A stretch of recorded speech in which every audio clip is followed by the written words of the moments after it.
ए दरिया तेरी खैर नहीं, ए दरिया तेरी खैर नहीं, बूंदों ने बगावत कर ली है। नादान ना समझ बुजदिल इनको, लहरों ने बगावत कर ली है। हम परवाने हैं मौत समा, मरने का किसको खौफ यहाँ। ए तलवार तुझे झुकना होगा, गर्दन ने बगावत कर ली है। नमस्कार, स्वागत है आप सभी प्यारे प्यारे विद्यार्थियों का आपके अपने YouTube चैनल पर। मैं कौशल सोलंकी भूगोल के MCQ क्वेश्चनों की सीरीज लेकर आपके सामने उपस्थित हूँ। भूगोल कक्षा 12 कला वर्ग में मानव भूगोल के मूल सिद्धांत में पहला अध्याय मानव भूगोल प्रकृति और विषय क्षेत्र में एग्जाम 2026 और 2027 के लिए MCQ क्वेश्चन की सीरीज आप सभी के सामने उपस्थित है। चैनल पर जो नए हैं वो चैनल को सब्सक्राइब कर लीजिए। तो चलिए बढ़ते हैं पहले क्वेश्चन की तरफ। पहला क्वेश्चन है, मानव भूगोल मानव समाजों और धरातल के बीच संश्लेषित अध्ययन है। परिभाषा किस विद्वान की। देखिए, पहला चैप्टर है मानव भूगोल प्रकृति और विषय क्षेत्र, जहां अपन ने बात की मानव भूगोल के जनक हैं फ्रेडरिक रेटजेल। तो उन्होंने मानव भूगोल की परिभाषा दी है। मानव भूगोल की परिभाषा क्या दी है? मानव भूगोल मानव समाजों और धरातल के बीच संबंधों का संश्लेषित अध्ययन है। इन्होंने अपनी परिभाषा में संश्लेषण पर अधिक बल दिया है। तो इस परिभाषा के जो जनक हैं मानव समाजों और धरातल के बीच संश्लेषित अध्ययन, इस परिभाषा के जनक है फ्रेडरिक रेटजेल। दूसरा क्वेश्चन है, मानव भूगोल अस्थिर पृथ्वी और क्रियाशील मानव के बीच परिवर्तनशील संबंधों का अध्ययन है। परिभाषा किसकी है?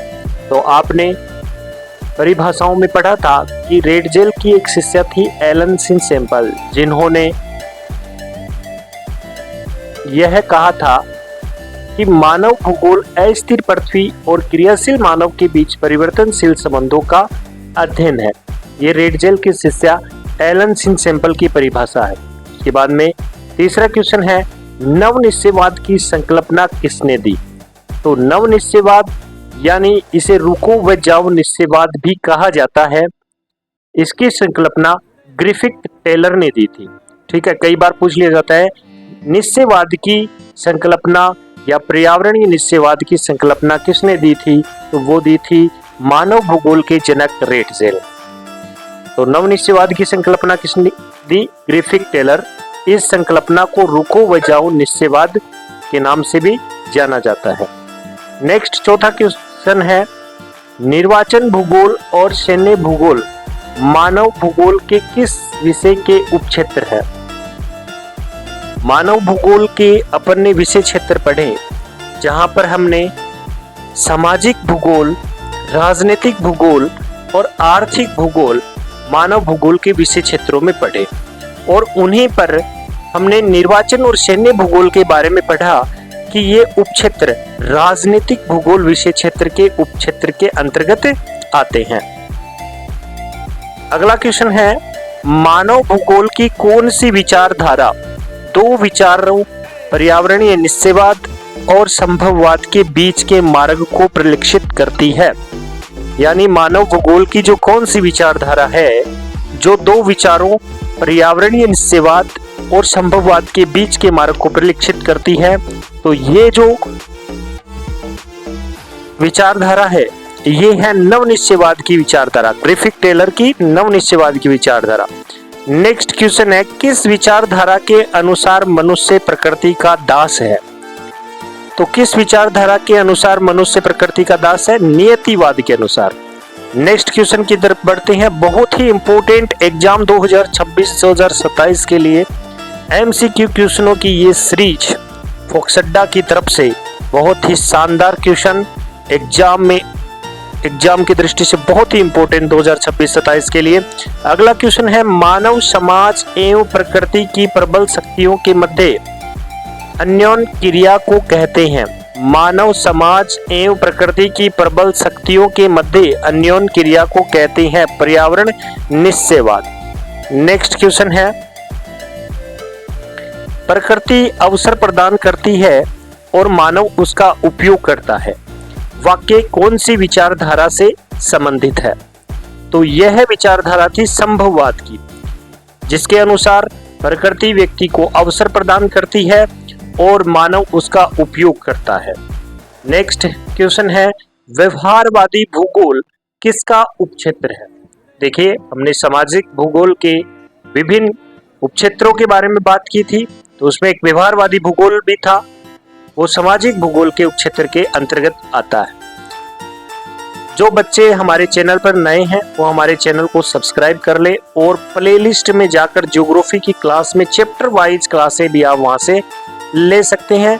वहां से चैप्टरों को समझते हुए, एक एक पार्ट को समझते हुए, एक एक अध्याय को समझते हुए आप क्वेश्चनों को हल कर सकते हैं। उसके बाद में नेक्स्ट क्वेश्चन है, किसी भी समाज के सांस्कृतिक विकास की सूचक होती है? तो किसी भी समाज के सांस्कृतिक विकास की सूचक जो होती है वो बच्चों होती है प्रौद्योगिकी। प्रौद्योगिकी किसी भी समाज के सांस्कृतिक विकास की सूचक होती है। उसके बाद में है, मानव भूगोल की किस विचारधारा का संबंध लोगों के सामाजिक कल्याण से संबंधित है? तो ये है कल्याण परक विचारधारा। ठीक है, सामाजिक कल्याण से संबंधित ये क्वेश्चन आया हुआ पिछली बार एग्जाम में, तो कल्याण परक विचारधारा से संबंधित है। फिर है, मानव भूगोल की कौन सी विचारधारा मार्क्स के सिद्धांत का प्रयोग करती है? तो आमूलवादी विचारधारा मार्क्स के सिद्धांत का प्रयोग करती है। अगला क्वेश्चन है, जब मानव वातावरण के अनुसार समय को परिवर्तित करके क्रियाशील होता है तो वह कहलाता है? तो यह अनुकूलन कहलाता है प्रिय विद्यार्थियों। उसके बाद में है, उत्तर आधुनिकवाद की समयावधि क्या है? तो उत्तर आधुनिकवाद की समय अवधि है 1990 का दशक। उसके बाद में नेक्स्ट क्वेश्चन की तरफ अपन बढ़ते हैं और लास्ट क्वेश्चन की तरफ अपन बढ़ते हैं। हमारी पृथ्वी को नियंत्रित करने वाले भौतिक नियमों तथा इस पर रहने वाले जीवों के मध्य संबंधों के अधिक संश्लेषित ज्ञान को मानव भूगोल कहा जाता है। यह परिभाषा किसकी है? तो यह परिभाषा है पॉल विडाल डी लाब्लांस की। ठीक है, तो प्रिय विद्यार्थियों, जो भी हमारे चैनल पर नए जुड़ते हैं वो इस चैनल को सब्सक्राइब कर लीजिए। 2026-27 में आपके साथ हम जुड़ेंगे और ज़्यादा से ज़्यादा आपको शानदार क्वेश्चन जो है उपलब्ध करवाने के लिए प्रयास करेंगे। तो चैनल को ज़्यादा से ज़्यादा आप सब्सक्राइब कीजिए, शेयर कीजिए, वीडियो अगर पसंद आता है लाइक कीजिए। तब तक के लिए जय हिंद, जय भारत।